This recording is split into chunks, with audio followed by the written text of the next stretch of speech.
Bismillah walhamdulillah wa salatu wassalamu ala rasulillah wa ala alihi wa sahbihi wa man ittaba'a huda.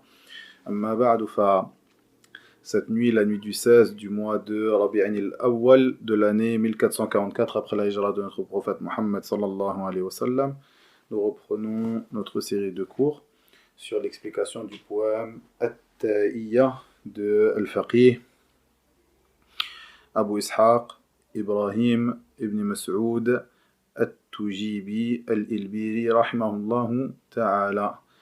Nous étions arrêtés à la 18e assise, donc l'assise d'aujourd'hui est la 18e assise de notre série de cours. Nous étions arrêtés à sa parole rahimahullahu ta'ala. ولو قد جئت يوم الحشر فردا وأبصرت المنازل فيه شتى لأعظمت الندامة فيه لهفا على ما في حياتك قد أضعت تفر من الهجير وتتقيه فهلا من جهنم قد فررت. Dans le sens approximatif de ces paroles, Abu Ishaq Al-Ilbiri rahimahullah ta'ala continue ici de conseiller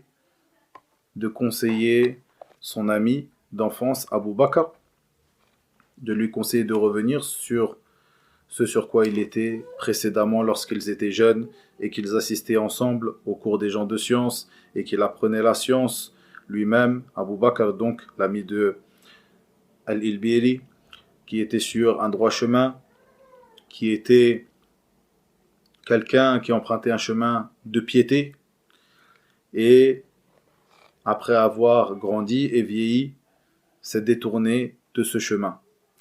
Toute la poésie, comme vous le savez, tourne autour de cela, et c'est une poésie qui, même si elle a été à la base écrite par Al-Ilbiri pour conseiller son ami Abu Bakr, elle est un conseil profitable pour l'ensemble des gens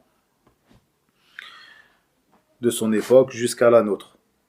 Elle est un conseil pour cette personne Abu Bakr comme pour nous tous, car cette poésie, comme vous l'avez entendu dans les cours précédents, traite de sujets que nous vivons, et dans cette poésie, Al-Ilbiri rahimahullah prodigue des conseils qui nous sont utiles à nous dans notre vie de tous les jours. Des conseils sur les maladies du cœur, les maladies de l'esprit, des conseils sur l'envie et le désir de demander la science religieuse ou de rechercher la science religieuse et d'en tirer profit, puisque ce n'est pas toute personne qui aura recherché et acquis la science religieuse qui en aura tiré un véritable profit.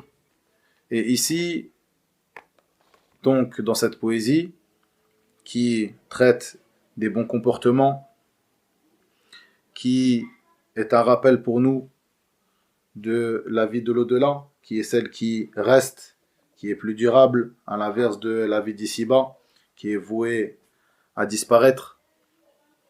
Ici, il lui dit dans le sens, le jour où tu viendras seul au rassemblement, et que tu verras les degrés, les nombreux degrés, les uns différents des autres. Dans le sens bien sûr approximatif de ces paroles, comme je l'ai dit précédemment, ceci est une poésie et les poésies sont difficiles à traduire.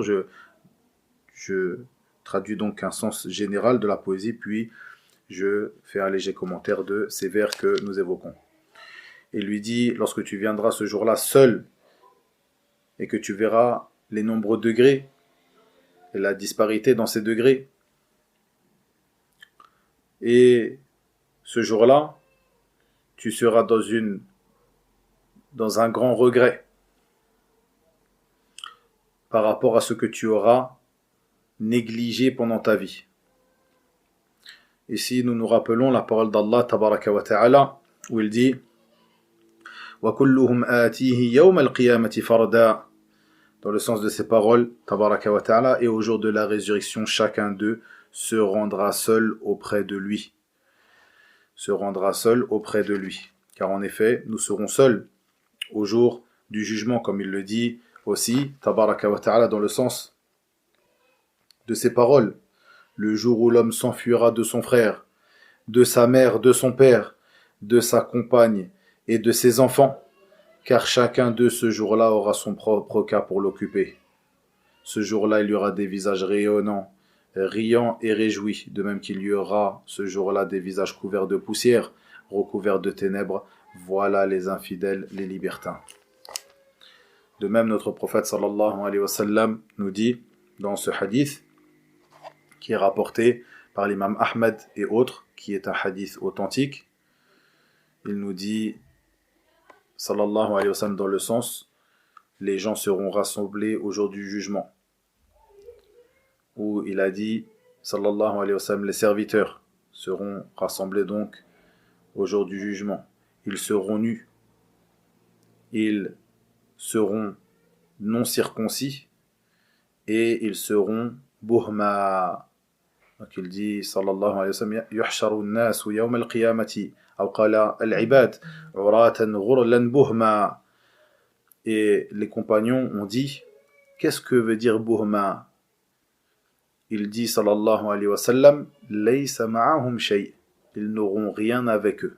Ils n'auront rien avec eux. Rien de ce qu'ils auront acquis dans cette vie d'ici-bas, si ce n'est leurs œuvres, des œuvres pieuses ou des œuvres mauvaises. Wal'iyadu billah.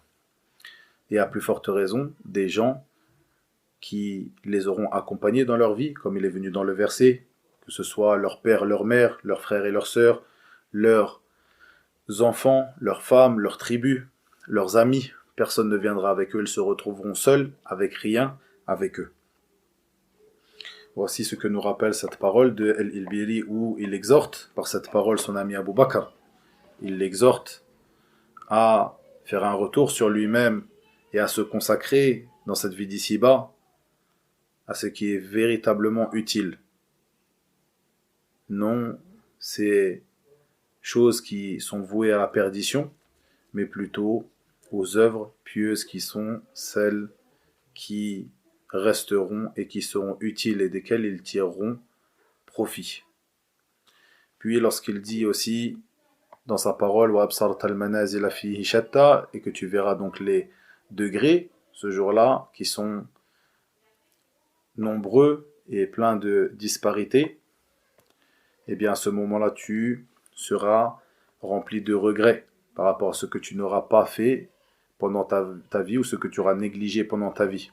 C'est-à-dire que au jour du jugement, les degrés des gens, les degrés que les gens atteindront, que ce soit au paradis ou en enfer, wal'iyadu billah, seront très ils ne seront pas identiques, ils seront pleins de disparités. Et comme l'a dit l'imam al-Bukhari, rahimahullahu ta'ala, dans le sens de ses paroles, il dit, il y a au paradis 100 degrés. Il y a au paradis 100 degrés. Et il dit un peu plus loin dans le hadith, entre chaque degré, c'est-à-dire chaque 2 degrés, chaque degré différent, il y aura comme il y a entre le ciel et la terre, c'est-à-dire la distance qu'il y aura entre 2 degrés sera comme ce qu'il y a entre le ciel et la terre. Et si vous demandez à Allah, demandez-lui Al-Firdaus. Al-Firdaus, car il est le milieu du paradis et il est le plus haut degré du paradis. Et au-dessus de lui, de Al-Firdaus, se trouve le trône de Ar-Rahman, du tout miséricordieux. Et nous voyons, comme je l'ai expliqué précédemment dans ce hadith, que Al-Firdaus est le degré le plus élevé du paradis. Mais il dit aussi dans ce hadith qu'il est le milieu du paradis, de même que son point culminant, le point le plus élevé. Et comme le disent certains de nos savants, comme je l'expliquais dans des cours précédents, qu'est-ce qu'une chose, quelle est la chose qui, son milieu, est aussi son point culminant? Cette chose est une chose qui est en forme de dôme, comme le dit Cheikh Ibn Uthaymin, rahimahullah, et il prend comme preuve ce hadith, lui comme autre, rahimahullah ta'ala, pour dire que le paradis a une forme de dôme, c'est-à-dire que le milieu du dôme est aussi l'endroit où son point est le plus culminant et le plus élevé. Et il est rapporté certains athar et certains hadiths qui vont dans ce sens. Il dit donc ici Al-Ilbiri à son ami Abu Bakr, ainsi qu'à nous, il adresse ce conseil en disant que ce jour-là, si tu viens en étant quelqu'un qui aura transgressé et qui n'aura pas fait les œuvres qui lui étaient obligatoires d'œuvrer, ce jour-là, eh bien tu verras ces degrés que tu aurais pu atteindre si tu avais été du nombre des obéissants, et à ce moment-là tu seras dans un grand regret et dans une grande tristesse. Et ce jour-là où, comme le dit Allah tabaraka wa ta'ala,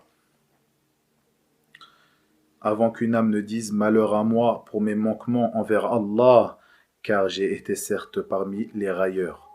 Ce jour-là où les gens se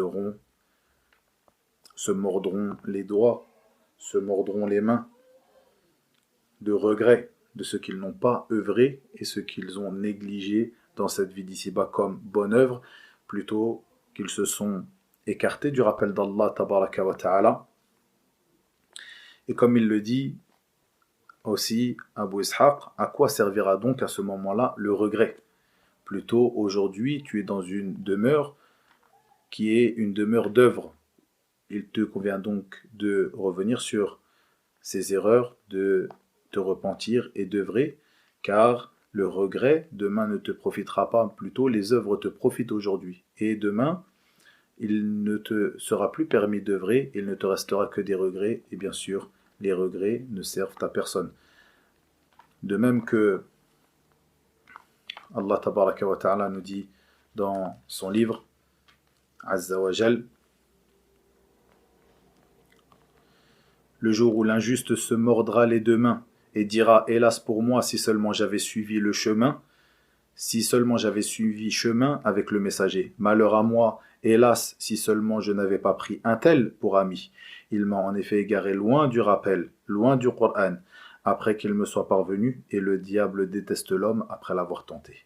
Et le diable, déserte l'homme, et le diable déserte l'homme après l'avoir tenté.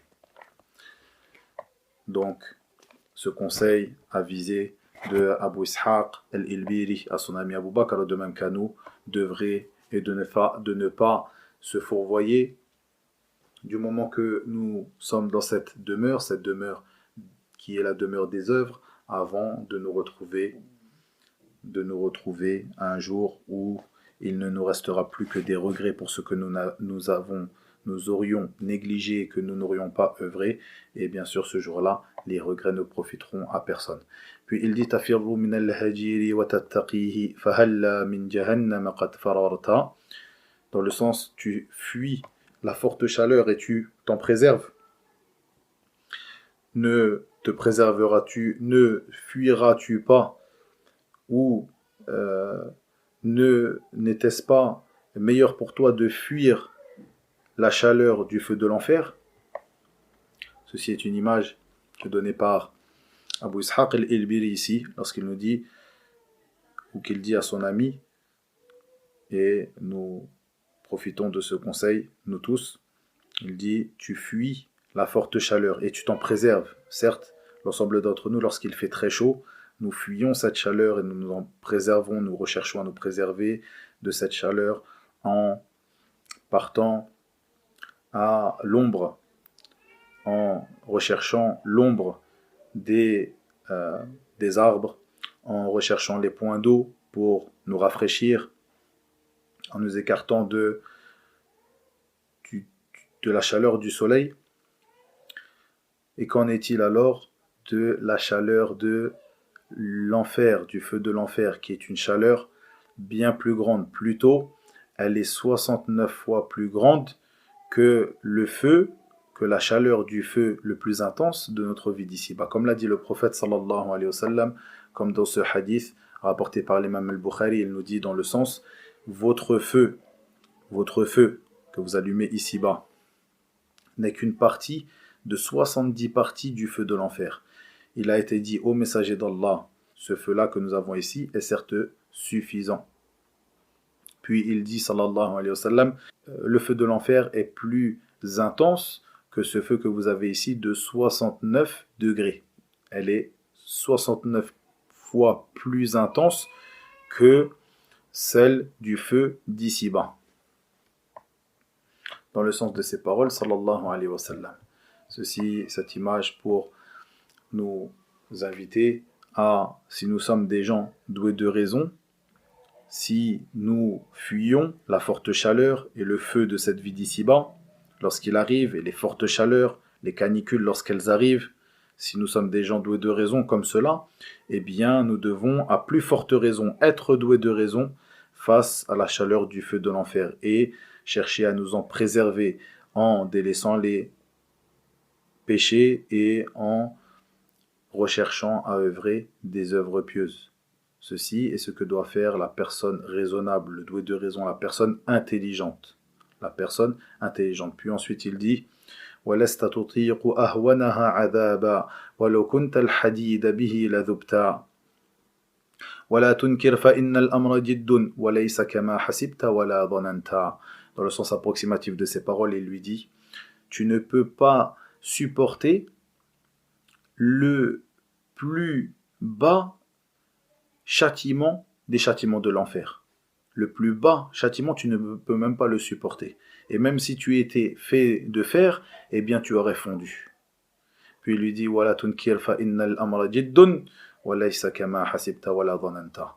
Il dit ne réprouve pas mes paroles, car certes, ce n'est pas une affaire amusante, ce n'est pas une plaisanterie. Et ce n'est pas comme tu avais pensé. Ce n'est pas une plaisanterie, c'est plutôt quelque chose de sérieux, ce que je te dis et ce à quoi je t'appelle. Il continue donc ici à parler du châtiment, du feu de l'enfer, ceci afin de faire peur à son ami Abu Bakr, de même afin de faire en sorte qu'il s'écarte de ses péchés et qu'il revienne à la raison sur laquelle il était et la droiture sur laquelle il était, de même que nous qui profitons de ce conseil ici. Ceci comme dans le hadith de An-Nu'man radiyallahu anhu, où le prophète sallallahu alayhi wa sallam a dit, comme il est rapporté dans Al-Bukhari et dans le Sahih de l'imam Al-Bukhari et de l'imam Muslim, où il dit que le plus bas des châtiments ou le châtiment de l'enfer le plus minime est, au jour du jugement, est une personne sur laquelle ou à laquelle on placera sur ses pieds ou en dessous de ses pieds ou sur le bout de ses pieds ou en dessous de ses pieds une braise de laquelle ou par laquelle son cerveau bouillonnera. Eh bien, nous voyons que, et dans certaines versions, il est rapporté que celui qui aura le châtiment le moins lourd au jour du jugement sera l'oncle du prophète sallallahu alayhi wa sallam, Abu Talib, ceci par l'intercession du prophète sallallahu alayhi wa sallam pour son oncle. Et il est rapporté qu'il aura les pieds dans une flaque de feu, de laquelle bourra son cerveau. Wal-'iyadhu billah. Qu'Allah nous en préserve tous. Et comme il le dit, et ceci est le moindre des châtiments au jour du jugement, et tu ne peux pas, certes pas, ni toi, ni moi, ni personne, tu ne pourras pas le supporter. Et même si tu étais fait de fer, tu fondrais. C'est-à-dire que le fer lui-même fondrait. Qu'en est-il alors de ton corps? Qu'en est-il de toi, l'être humain faible, fait de chair et de sang? Rends-toi compte de cela, et comme il l'a dit, ensuite, c'est-à-dire ne réprouve pas ce que je te dis, car certes, c'est une affaire sérieuse, ce n'est pas de la moquerie, ce n'est pas quelque chose d'amusant, c'est quelque chose de sérieux que je te rapporte ici. Voici pour le cours d'aujourd'hui. Wa ilahuna wa billahi tawfiq. Wa sallallahu wa sallam wa barak ala nabiyyina Muhammad wa akhiru da'wana anil hamdulillahi rabbil alamin.